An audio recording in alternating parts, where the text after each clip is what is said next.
প্রতিজ্ঞাবদ্ধ হয়েছে আমরা সেই চেষ্টার সহযোগী হব, নিঃসন্দেহে সহযোগী হব। এখন আমাদের সামনে সম্মানিত ঐক্যজোটের মহাসচিব মাওলানা সাখাওয়াত হোসেন রাজি সাহেব আপনাদের সামনে কথা বলবেন।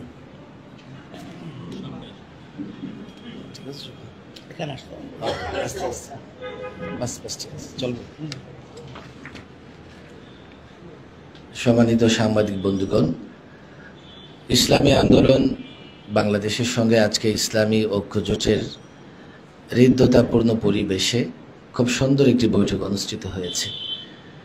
বৈঠকে আলোচিত বিষয়গুলো নিয়ে ইতিমধ্যে ইসলামী আন্দোলনের সংগ্রামী আমির আপনাদের ব্রিফিং করেছেন।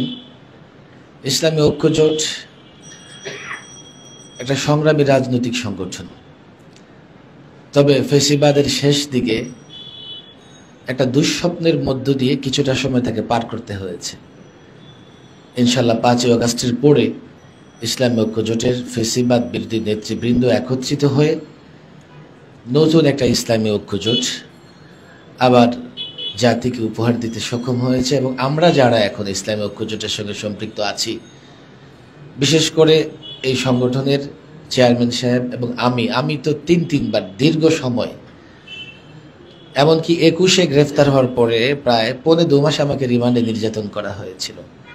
এই সংগঠনের ভাইস চেয়ারম্যান মাওলানা জুবায়ের আহমদ সাহেব, ইনিও লম্বা সময় কারারুদ্ধ ছিলেন, কারাবন্দী ছিলেন। ইসলামী ঐক্যজোটের নানা নেতাকর্মী নানা সময় জুলুম এবং নির্যাতন সহ্য করেছে। বিশেষ করে ইসলামী ঐক্যজোটের দীর্ঘ সময় যিনি নেতৃত্ব দিয়েছেন আল্লামা মুফতি ফজল আমিন রহিমাহুল্লাহ, যিনি এই আওয়ামী ফেসিবাদের জুলুম নির্যাতন সহ্য করতে করতে গৃহবন্দী অবস্থায় দুনিয়া থেকে পরকালে চলে গেছেন।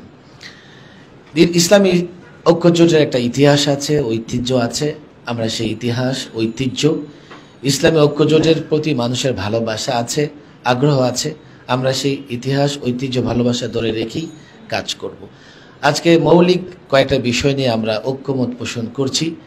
ইনশাআল্লাহ ইসলামী আন্দোলনের সঙ্গে এই পথ চলা এটা সূচনা মাত্র। এই সম্পর্ক বহুদূর থেকে বহুদূর এগিয়ে যাবে, আমরা একসঙ্গে কাজ করব। এই ধারাবাহিকতায় সংগ্রামী আমির ইসলামী আন্দোলনের যে চেষ্টা করছেন ইসলামী দলগুলোকে নিয়ে ইসলামী শক্তির জাগরণ ঘটানো এবং আগামী নির্বাচনে যাতে ইসলামী শক্তিগুলো একটা বড় ধরনের সফলতা অর্জন করতে পারে, সেই চেষ্টা যিনি করছেন, আমরা আজকে প্রতিজ্ঞাবদ্ধ হয়েছে আমরা সেই চেষ্টার সহযোগী হব, নিঃসন্দেহে সহযোগী হব। আপনাদের সহযোগিতা চাই, আপনাদের দোয়া চাই। আপনাদের আবারও ধন্যবাদ জানিয়ে আমার বক্তব্য শেষ করছি।